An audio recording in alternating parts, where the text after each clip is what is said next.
PT Bank Sentral Asia Tbk atau BBCA sukses membukukan laba bersih sebesar 57,5 triliun rupiah sepanjang tahun 2025.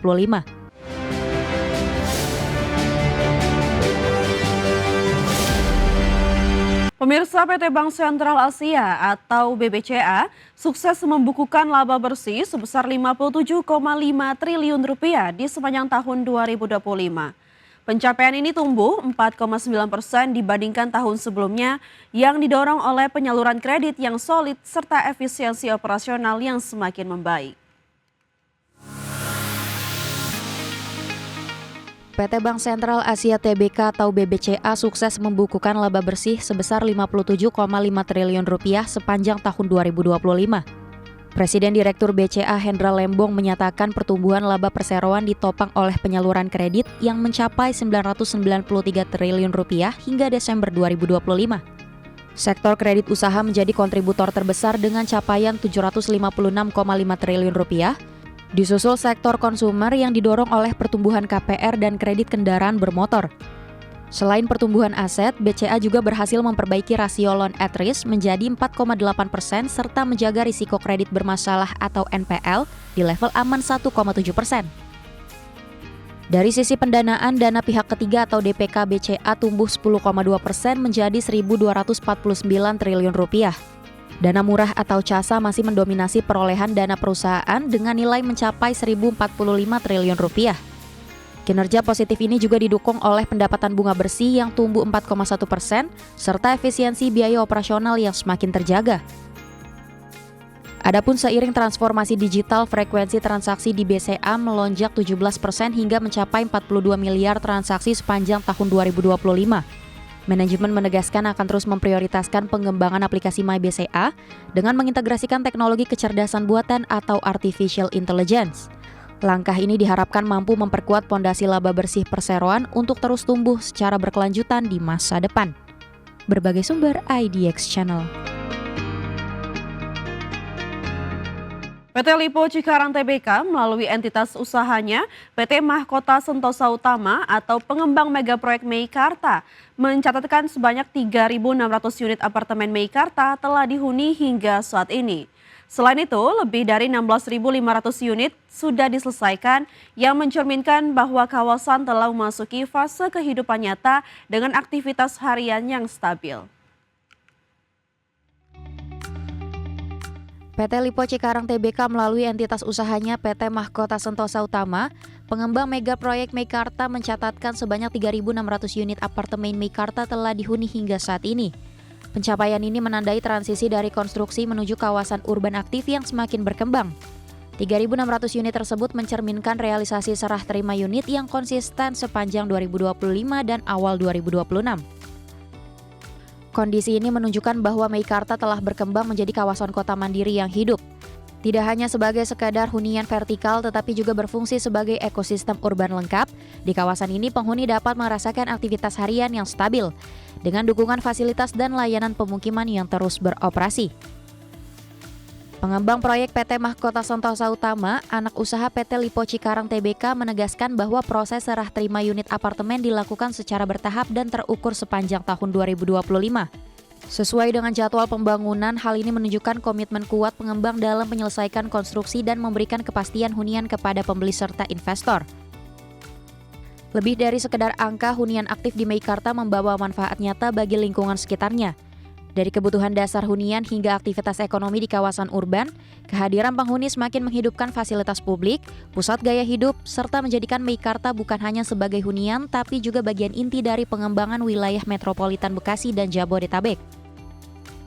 Secara keseluruhan, pencapaian lebih dari 3.600 unit apartemen yang telah dihuni Meikarta menjadi indikator bahwa mega proyek ini telah bertransformasi dari lokasi pembangunan besar menjadi sebuah kawasan hunian yang fungsional dan hidup, mencerminkan momentum positif bagi pengembangan urban terintegrasi di koridor timur Jakarta. Berbagai sumber IDX Channel.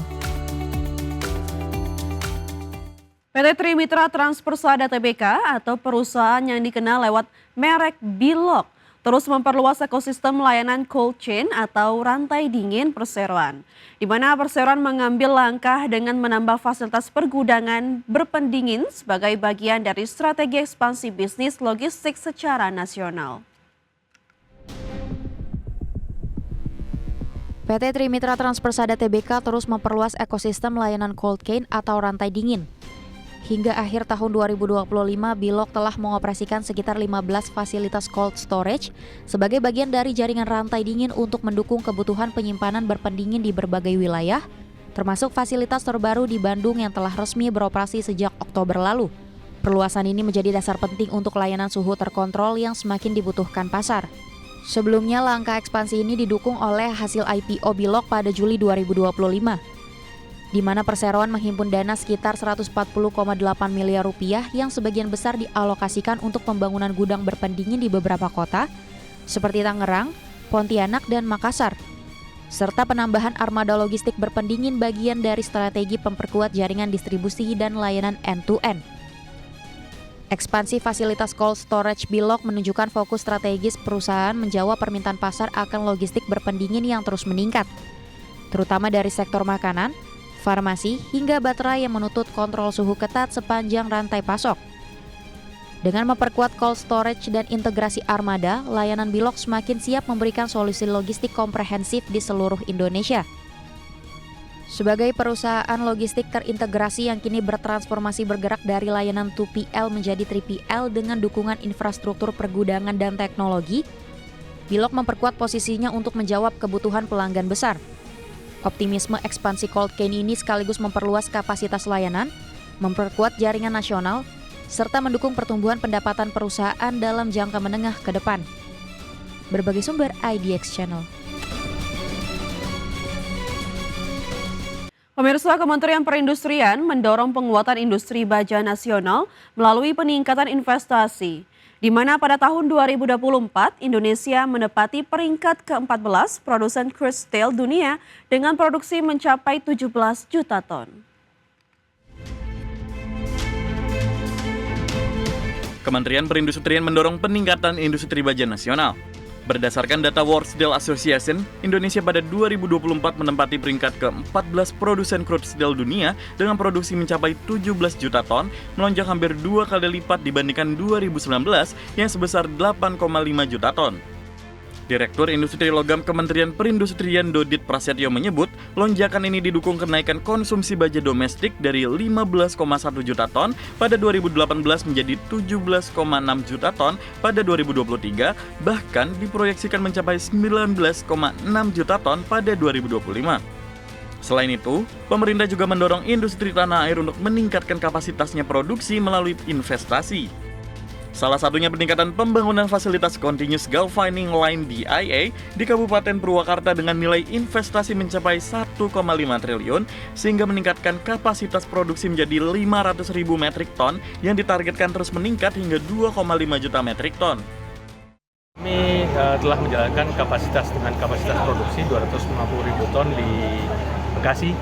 Ini merupakan investasi lanjutan, yaitu kami tingkatkan nantinya hingga total di 500.000, tapi kami akan tingkatkan terus sampai 10 tahun ke depan hingga mencapai 2,5 juta ton. Saat ini produksi kami sekitar 30-40% diekspor ke 25 negara. Untuk memacu kinerja industri baja nasional, Menperin juga mengoptimalkan berbagai kebijakan strategis antara lain penerapan tindakan pengamanan perdagangan, pemberlakuan standar nasional Indonesia wajib, pemberian fasilitas harga gas bumi tertentu, pengutamaan penggunaan produk dalam negeri, pemberian insentif fiskal, serta penerapan prinsip industri hijau. Jakarta, Ade Firmansyah, IDX Channel.